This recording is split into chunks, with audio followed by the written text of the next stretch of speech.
नाम का आश्रय आपके पास। इसलिए भैया एक नाम आश्रय हो जाओ, नाम का त्याग मत करो।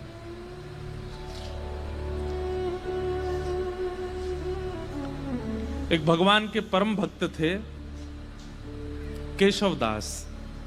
क्या नाम था? केशवदास। तो श्री केशवदास जी का ऐसा चरित्र है कि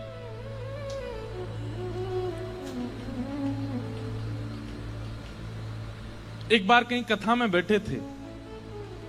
वो कथा में वक्ता ने ऐसी बात कही कि जीवन में कमाई कहां लगाई जाए तो सार्थक मानी जाती है। आपने जो भी कमाया, अगर परिवार में लगाया, घर में लगाया, पत्नी बच्चे परिवार सब में, देखो थोड़ा थोड़ा तो सब जगह लगाना ही पड़ता है, लेकिन फिर भी उसकी सार्थकता कब है? हमारे द्वारा कमाया गया धन वो ऐसी कौन सी जगह लगाया जाए कि उससे सार्थक माना जाए, ठाकुर जी प्रसन्नता मानी जाए। वक्ता बोले कि अगर वो संतों की सेवा में लगा दिया जाए तो जितना अंश संत सेवा में लगता है उससे ठाकुर जी बड़े प्रसन्न होते हैं, वो सार्थक माना जाता है, वो पुण्य माना जाता है। आपकी कमाई करना भी सार्थक हो जाता है अगर संत सेवा बन रही है तो। बहुत ध्यान से सुनना। तो केशवदास जी ने ये बात सुनी कि भैया संत सेवा करनी चाहिए, उसमें जो धन लगता है वही सार्थक माना जाता है। अपनी पत्नी से कह दिया, देवी देखो हम जो भी कमाते हैं ना, उसका जो भी अंश ठाकुर जी कृपा करेंगे हम संत सेवा में उसको प्रस्तुत करेंगे, तुम राजी हो? पत्नी बोली हाँ हम राजी हैं। बंधुओं, भगवान की बहुत बड़ी कृपा मानिएगा कि आपका कोई संबंधी, कोई सगा ऐसा है जो भगवत सेवा करने में आपकी सहायता करता है। उस मित्र को कभी मत छोड़िएगा जो कथा में लेके आता हो। उस मित्र का कभी त्याग मत करना जो वृंदावन लेके जाता हो। वो बहन सबसे अच्छी है जो ठाकुर जी की सेवा करवाती हो। वो भैया सबसे अच्छे हैं जो प्रवचन सुनवाते हों। वो माता पिता सबसे अच्छे हैं जो ठाकुर जी की सेवा की आज्ञा देते हों। वो पति सबसे अच्छा है जो गुरु सेवा में संग लग जाता हो। अगर इन भावों से कोई भी संबंधी आपका है, चाहे वो बुआ जी हैं, फूफा जी हैं, चाचा हैं, ताऊ जी हैं, पति है, मित्र है, उस संबंध का त्याग मत कीजिएगा। चाहे वो जीवन में आगे चल करके भले ही पद भ्रष्ट हो जाए तो भी उसका त्याग मत कीजिएगा। वो कभी आपको कथा में लेके गया था, उसकी वजह से आपको कथा मिली थी, इसलिए उसका त्याग मत करना। तो सबसे बड़ा संबंधी, सबसे श्रेष्ठ संबंधी है। तो कई बार पति भक्त होते हैं पर पत्नी का स्वभाव नहीं होता, और पत्नी भक्त होती है, पति का स्वभाव नहीं होता। दोनों विपरीत होते हैं तो बहुत मुश्किल होती है फिर। लेकिन केशवदास जी की जो पत्नी थी वो बिल्कुल योग्य थी। उसने कहा आपकी जैसी इच्छा, आप कहेंगे संत सेवा होनी चाहिए तो होगी। इतना धन नहीं कमाते थे, बहुत अल्प सी धन कमाते थे कि बस दिन रात भोजन हो जाए बस, लेकिन संत सेवा का प्रण ले लिया। एक बात मानेंगे हमारी, कथा में या गुरुजनों के द्वारा जब कोई बात ऐसी आप सुनते हैं जिसको सोच करके सुन के आपके मन में आता है ये मुझे करना चाहिए, लेकिन मैं कैसे करूं, मेरे पास व्यवस्था नहीं है। आप जब व्यवस्था को आगे रख करके किसी आज्ञा से पीछे हट जाते हैं तो बहुत बड़ी गलती करते हैं। कोई आज्ञा ऐसी हुई, कोई बात ऐसी कथा में सुनी या गुरुजनों से सुनी, वो बात सुनकर के आपके मन में आया ये मुझे करना चाहिए, लेकिन मेरे यहां व्यवस्था नहीं है। व्यवस्था का विचार ही मत करो। जैसे ही आपको लगा कि ये मुझे करना चाहिए, आप करने लग जाओ।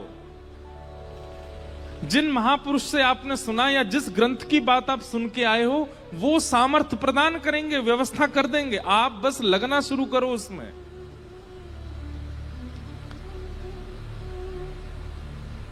छोटा सा बच्चा स्कूल जाता है और किताब के अक्षरों को देख करके रोने लग गया। क्यों? वे क्या कीड़े मकोड़े से हैं, मुझे तो पढ़ ही नहीं जा रहे ये। मैं कैसे अपने पिता की तरह बनूंगा, मैं कैसे अपने चाचा की तरह बनूंगा, ये तो मुझसे पढ़ने में ही नहीं आ रहे। अरे भाई प्रयास तो कर, तो प्रयास करेगा तो धीरे धीरे समझ में आने लगेंगे। हम लोग हिंदू हैं, अगर अभी हिंदी अक्षर के 1 2 3 4 5 6 प्रकट कर दिए जाएं तो हमसे पढ़े नहीं जाएंगे, वो अक्षर भी हमें समझ में आने वाले नहीं है। प्रयास करेंगे तो सब समझ में आता है। इसलिए कभी कोई आज्ञा ऐसी आप सुनते हैं और उसके प्रति आपका भाव बनता है कि ये मुझे करना चाहिए। मान लीजिए किसी महापुरुष की वाणी से आपने सुना कि संत सेवा करनी चाहिए, सप्ताह में 1 दिन निश्चित कर लो कि चाहे ढूंढ के करके आए संत सेवा करेंगे। आपके मन में आया कि मेरा मन तो हो रहा है कि मैं करूं, पर कैसे करूं? क्यों? व्यवस्था नहीं है, चाहे धन की कमी है, चाहे परिवार में कोई साथ देने वाला नहीं है, आदि आदि जो भी व्यवस्था का चिंतन करके रुकिए मत। मुझे संत सेवा करनी चाहिए, ठीक है, अगले सोमवार से मैं सोमवार संत सेवा करूंगा। आप तनिक से प्रारंभ तो करिए। आप प्रारंभ करोगे पूरा ठाकुर जी कराएंगे। केशव दास जी के चरित्र से सीखने को मिलेगा आपको। केशव दास जी की व्यवस्था इतनी उचित नहीं थी कि वो संत सेवा कर सकते हैं, लेकिन कथा में सुन लिया तो मन बना लिया कि अब सेवा मुझे करनी है, और पत्नी का साथ लेकर के जो भी धन कमाते थे उससे बढ़िया प्रसादी बनाते, संतों को निमंत्रण देते, घर पर संत आते, प्रसाद पाते। भगवान की दया से इतना ही प्रसाद बनता कि संत जन पा लेते, उनके लिए नहीं बच पाता था। तो दोनों क्या करते, जो संतों की शीत प्रसादी होती थी उसी को इकट्ठा करते, उसी को पा लेते। कभी कभी वो मिल भी नहीं पाती थी। अब संतों से थोड़ी कहेंगे कि छोड़ जाना थोड़ा, वो बेचारे प्रेम से पाते थे तो कई बार मिलता भी नहीं था, लेकिन संत सेवा बनने लगी। लेकिन ठाकुर जी बहुत दिन तक अनुकूलता रहने नहीं देते। लिख लीजिएगा इस बात को, अगर बहुत प्रसन्नता में जीवन निकल रहा है, भूलिएगा नहीं, आएगा दुख, निश्चित आएगा। बहुत धन के साथ में अभिमान हो गया है कि मैं कुछ भी खरीद सकता हूं, मैं कुछ भी कर सकता हूं, मैं कुछ भी बना सकता हूं, मैं कहीं भी जा सकता हूं। एक दिन आएगा कहीं जाने लायक नहीं रहोगे। और ये विपरीत स्थिति में भी सुनिए, अगर बहुत कष्ट में जीवन जा रहा है तो परेशान मत होइए, एक दिन सुख आएगा। आज इतनी धन की व्यवस्था नहीं है कि आप एक ही वस्त्रों को 5-5 दिन तक पहनते हैं, है ही नहीं वस्त्र, चिंता मत कीजिए, एक दिन ठाकुर जी अनुग्रह कुछ करेंगे। एक स्थिति कांस्टेंट किसी की नहीं रह सकती, परिवर्तन तो होता है, चाहे वो वैष्णव हो चाहे वो संसारी हो। तो केशवदास जी सेवा करते थे। अब धीरे धीरे क्या हुआ, उनका धन जो था खत्म होने लगा। अब सेवा के लिए धन नहीं बचा। उन्होंने कर्जा लेने का मन बनाया कि मैं कर्जा ले लेता हूं, संत सेवा नहीं छूटनी चाहिए। अब बेचारा कोई धनवान नहीं होता, सामान्य होता तो उसको कोई कर्जा भी नहीं देता। बाजार में निकल गए कर्जा लेने के लिए कि कोई हमें थोड़ी सी सेवा कर दो तो हम संत सेवा करेंगे।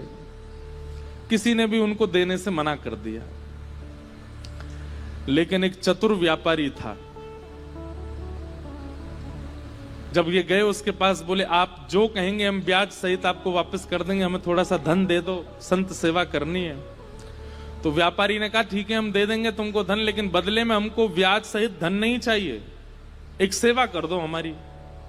ये तो नाचने लगे, बोले आप जो कहोगे सो करूंगा। क्या करना है पूछा नहीं। हम आप सब लोग होते तो पूछते, भाई हम जितना धन ले रहे हैं उसके समान ही मेहनत करेंगे। बोले आप धन दे दीजिए, मैं संत सेवा कर रहा हूं, उसके बाद आ जाऊंगा, आप जो कहोगे करने को तैयार हूं। धन दे दिया, संत सेवा हो गई। संत सेवा करने के बाद पत्नी से कह दिया, देखो अब अगले 1 हफ्ते के लिए हमारे पास में खूब संपत्ति आ गई है, अब तुम चिंता मत करो, संतों की सेवा पर मैं किसी को कर्जा चुकाने जा रहा हूं। तो कर्जा कैसे चुकाओगे, आप धन तो है नहीं। बोले वो सेवा करनी है, उसी से चुक जाएगा। एक भला आदमी मिल गया, उसने कहा कि पैसा मत लौटाना, सेवा कर देना। केशवदास जी लौट करके गए उसके पास, बोले भैया बताइए क्या सेवा करनी है। आप कहें तो बर्तन मांज दूं, झाड़ू लगा दूं, पोंछा कर दूं, पुताई कर दूं, क्या करना है आप बताओ। बोले हमारी एक जमीन है, वहां पर कुआं खोदना है। कुआं खोदना है। कुआं खोदने का मतलब समझते हैं? कितनी गहराई में जाना पड़ेगा, जब तक जल ना आ जाए तब तक खोदते रहो, और जब वो जल निकलना प्रारंभ हो जाए उसके बाद भी कितने फीट अंदर तक खोदना पड़ेगा, फिर चुनाई करनी पड़ेगी, कुएं में पूरा उसको आकृति देनी पड़ेगी, फिर बहुत दिन तक जल खींचना पड़ेगा, सारा मतमैला जल निकल के जब बिल्कुल स्वच्छ जल आ जाएगा तब कुएं का निर्माण होगा। इतना तो धन भी नहीं लिया था उन्होंने जितना उनको सेवा दे दी, लेकिन प्रसन्न हो गए। जो आ गया, कहां जाना है बताइए। एक बार भी ये नहीं कहा कि आप ऐसी सेवा कैसे करा सकते हैं। पहुंच गए फावड़ा लेकर के और लगे, जैसे करते निकालते फेंकते करते मिट्टी, तो वो एक गति जैसी बन गई थी। फावड़े चलने की आवाज, मिट्टी भरने की आवाज, फिर उसको दूर फेंकने, उसकी जो वो धुन बन गई थी, उसमें इतना उनको सुख मिलने लगा था कि वो राम राम जपते हुए ये करते थे।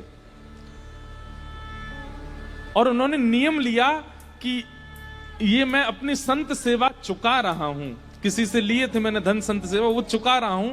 मैं नियम रखूंगा कि मैं इस पूरे क्रियाकलाप में संसारी बात नहीं करूंगा, केवल राम राम बोलूंगा। कुआं खोदते जा रहे हैं। 2-3 दिन बाद पत्नी को लगा ये कहां जाते हैं, सुबह के जाते हैं, रात तक आते हैं। पत्नी भी आ गई, संत सेवा करके आती थी। उसको कहते थे कि अब गहरा हो गया है, तुम मिट्टी में भर के दिया करूंगा, तुम फेंक दिया करना, और सुनो कोई संसारी अपवाद विवाद नहीं, केवल राम राम बोलना।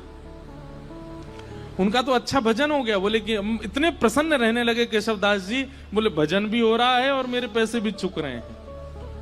वो व्यापारी बड़ा खुश कि हमारा तो इतना पैसा भी नहीं लगा जितना बड़ा काम हो रहा है। करते जा रहे हैं, पर कई बार बंधुओं भक्तों को अपना यश खुद नहीं बनाना पड़ता, ठाकुर जी उनका यश बनाते हैं। और कई बार यश दिलाने से पहले ठाकुर जी बहुत तगड़ी ठोकर देते हैं। कुएं में पानी का स्रोत आने लगा था, पानी नीचे से आने लगा था। बड़े प्रसन्न हो गए थे केशवदास जी कि अब जल आ गया है, वो जिन्होंने मुझे धन दिया उनकी सेवा पूरी हो रही है। लेकिन तभी जोर की हवा चली और बगल के मिट्टी जो गहराई में चले गए थे, तो वो मिट्टी थोड़ी सी ढीली हो गई और वो पूरी नीचे आ गई, और जितना कुआं भरा था सब दोबारा भर गया और केशवदास जी अंदर ही दब गए उसमें। पत्नी दौड़ी दौड़ी इधर उधर भागी, अरे कोई बचाओ, मेरे पतिदेव अंदर गिर गए हैं, कोई बचा के लाओ। कोई धनवान मानी व्यक्ति होता तो लोग प्रयास भी करते, अब केशवदास जी बेचारे सामान्य व्यक्ति, किसी ने मदद नहीं की। सब सोचने लगे कितना गहरा, तुम्हारे पति को 1 महीना लगा इतना अंदर जाने में, हम इतने भीतर तक मिट्टी कैसे निकालेंगे बाहर।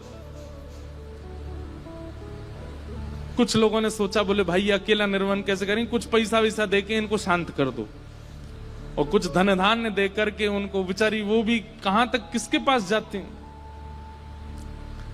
लेकिन रोज ठाकुर जी से प्रार्थना करती, मेरे पति ने कभी कोई गलत क्रिया नहीं की, आपके नाम का आश्रय लिया, संत सेवा की, नाथ आप ऐसा अनहित नहीं कर सकते उनके साथ।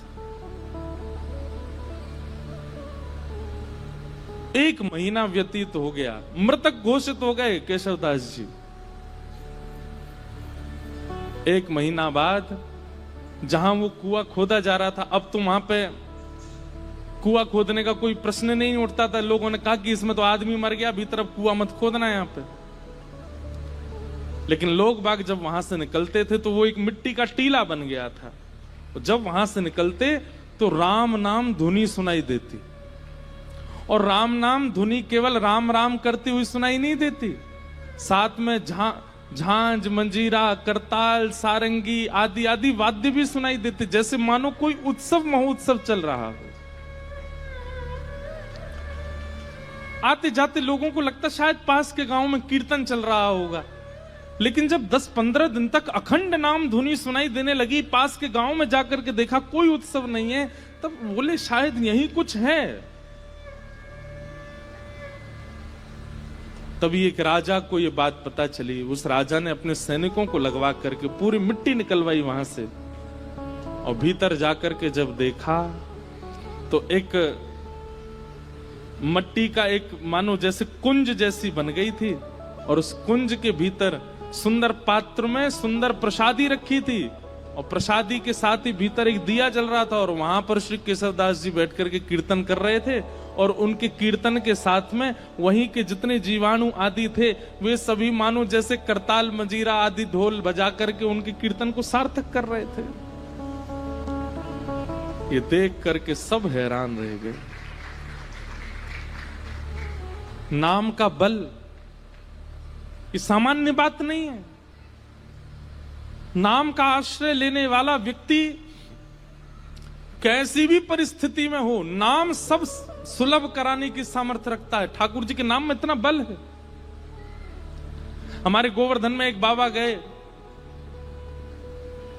गुरु दीक्षा लेने के बाद अपने गुरु जी से कहा, आप जो आज्ञा देंगे मैं उसको पूरी करूंगा, आप बस आज्ञा दीजिए। गुरु जी ने भी ऐसी आज्ञा दी जो बाबा कर ही नहीं सकते थे। क्या? कि जितने भी संस्कृत साहित्य ग्रंथ हैं हमारे संप्रदाय के, सबका अध्ययन करके सबको कंठस्थ करो। बाबा बोले मैं तो अंगूठा टेक, मुझ पर संस्कृत कहां आती है। गुरु जी बोले हम एक ही बार आज्ञा देते हैं, हमने जो आज्ञा देनी थी वो दे दी। बाबा इतने रोने लगे, गिरिराज जी के तलेटी में रोते, हे किशोरी जी, हे श्यामाजू, मैं तो अनपढ़ गंवार हूं, और गुरुजी ने आज्ञा की कि सारे संस्कृत साहित्य हमारे संप्रदाय के सबको कंठस्थ करो। कैसे करूंगा मैं, मुझे तो पढ़ना ही नहीं आता, मुझे तो केवल आपका नाम आता है, मैं तो केवल राधा राधा करना जानता हूं और कुछ नहीं आता मुझसे। इसी चिंता में रोने लगे, राधा राधा पुकारते पुकारते रोते थे कि मुझ पर तो कुछ भी नहीं आता, मैं अपनी गुरु इच्छा गुरु आज्ञा को कैसे पूरी करूं। 4-5 दिन तक तो रुदन किया, 5वें दिन मानसी गंगा में डूब करके प्राण त्यागने को तैयार हो गए। बोले अब मैं प्राण त्याग दूंगा, अब जीवित रहने का मेरा कोई, मैं गुरु इच्छा पूरी नहीं कर पा रहा, गुरु आज्ञा पूरी नहीं कर पा रहा, और मेरी उम्र अब 50 की हो चुकी है, अब मैं कहां से पढ़ना सीखूं, कैसे याद करूं। मानसी गंगा में जैसे ही अपने प्राण त्यागने के लिए कूद ही रहे थे, तभी किशोरी जी प्रकट हो गई, और किशोरी जी प्रकट होकर के बोली, क्यों अपने प्राण त्याग रहे हो? बोले कि हे स्वामिनी जी, मेरे गुरु ने आज्ञा की, मेरा सौभाग्य कि आपके मुझे दर्शन हो गए, पर मेरे गुरु ने मुझे आज्ञा की कि सारे संस्कृत साहित्य याद करो, कैसे करूं, मैंने तो पढ़ा लिखा ही नहीं हूं। किशोरी जी ने कहा अपनी जीभ बाहर निकालो, और बाबा ने अपनी जीभ बाहर निकाली। श्यामा जी ने वो जीभ पकड़ करके और एक सीख से उस पर कृष्ण लिख दिया, और कृष्ण लिख करके कहा अब जाओ, तुमने जीवन भर नाम गाया है मेरा, और उससे श्री कृष्ण प्रसन्न हुए हैं। श्री किशोरी जी का नाम गाने से किशोरी जी प्रसन्न नहीं होती हैं, ठाकुर जी प्रसन्न होते हैं, और ठाकुर जी का नाम गाने से किशोरी जी प्रसन्न होती हैं। बोले आपने जीवन भर मेरा नाम गाया और कुछ आपको नहीं आता है, इसलिए ठाकुर जी बड़े प्रसन्न है, और उन्होंने प्रसन्न होकर के कहा है कि मेरी जितनी सिद्धियां उनमें एक विद्या सिद्धि है, वो विद्या सिद्धि आप इसको दे आओ श्री जी, अब जाओ, अब तुम्हें पढ़ने की भी आवश्यकता नहीं है, तुम बस गुरु जी जो प्रश्न करें सबका उत्तर देते जाना, सारा साहित्य तुम्हारी जिह्वा पर विराजमान हो गया। जैसे ही गए, गुरु जी ने कहा कि पढ़ाए? बोले हाँ, 5 दिन पहले तो हमने आज्ञा दी, बड़ी जल्दी पढ़ाए। बोले गुरुजी आप आज्ञा करें, कौन सा साहित्य कौन सा ग्रंथ सुनाऊं? गुरुजी ने ग्रंथ का नाम बोला तो बैठ करके पूरा ग्रंथ सुना दिया। बोले कैसे प्रकट हुआ? बोले केवल नाम का आश्रय, श्री जी के नाम की कृपा हुई है, मैं पढ़ा लिखा नहीं हूं, श्री जी ने कृपा करके अपने नाम की कृपा से मुझे ये सब प्रदान कर दिया। इसका मतलब ये नहीं है किसी के पेपर हो तो रात भर राधे राधे बोलता रहे, हे किशोरी जी कल मेरा एग्जाम अच्छा हो जाए। लंबे समय तक नाम का आश्रय लीजिए, और उस नाम का आश्रय किसी कार्य की सिद्धि के भाव से मत लीजिए, बस नाम का आश्रय लीजिए, कार्य सब अपने आप ठीक हो जाएंगे। सत्यम परम धीमहि, परम सत्य भगवान का नाम है, उसे हम बारंबार प्रणाम करते हैं। धर्म प्रोजित कई तवोत्र परमो निर्मत्सराणां सताम्, वैद्यं वास्तवमत्र वस्तु शिवदं तापत्रयोन्मूलनम्। श्रीमद्भागवते महामुनिकृते किं वा परैरीश्वर, सद्यो हृद्यवरुध्यते कृतभिः शुश्रूषुभिस्तत्क्षणात्। धर्म प्रोजित कई तवोत्र परमो, परम धर्म की इच्छा चित्त में प्रकट होना, ये विषय है भागवत जी का। परम धर्म का मतलब क्या होता है?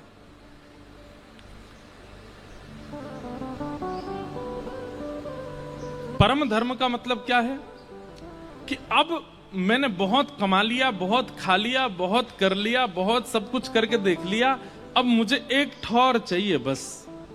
एक प्रकार का ये परम धर्म है। धर्म क्या है? कमाने में निपुणता प्राप्त करना, घर परिवार को संभालने में निपुणता प्राप्त करना, बच्चों का ब्याह करना, पत्नी को संभालना, परिवार को संजोना, व्यापार भी उचित कर, ये सब धर्म के अंतर्गत आता है। पर परम धर्म का मतलब क्या है? अब इस देह का तो मैंने कल्याण कर लिया, अब आत्मा का कल्याण करना है, वो परम धर्म है। एक दिन ऐसी चेतना मन में प्रकट हो जाए कि बस अब इस आत्मा की सदगति मुझे देखनी है, कैसे होगी? अब मुझे एक आश्रय चाहिए। आपने सुना होगा प्राचीन काल की जितनी भी राजाओं की कथा सुनाते हैं व्यास मंच, सब में क्या कहते हैं? एक उम्र आने पर राजा वन को चले गए, राजा वन में जाकर के भजन करने लगे। पर आजकल कोई वन में नहीं जाता, वन ही नहीं बचे। आजकल कोई वन में नहीं जाता। लेकिन एक बात कहें, इस कलिकाल में वन श्री वृंदावन है। आपका मन जिस दिन वृंदावन की ओर बढ़ जाए, मन जिस दिन वृंदावन के अलावा और किसी को प्रायोरिटी ना देता हो, उस दिन समझ जाना कि बस यही हमारा वनवास है, यही हमारा वन गमन है। मन में और कोई इच्छा ना आवे वृंदावन के अलावा। बंधुओं, कभी कभी अपनी भक्ति ऐसे नापा कीजिए कि आपको ठाकुर जी और दूसरी तरफ संसार की कोई वस्तु रख दी जाती हो और एक चीज चुनने को कही जाती हो, फिर अपने मन को देखा करो कहां की तरफ आकर्षित हो रहा है। जैसे एक तरफ तो ठाकुर जी का राजभोग प्रसाद है और दूसरी तरफ पिज्जा है, बर्गर है, बढ़िया बढ़िया चीजें हैं संसारी जो ठाकुर जी को भोग नहीं लगी। अब अपने मन से पूछो, एकांत में किया करो, ये सबके सामने करोगे तो सबको पता चल जाएगा।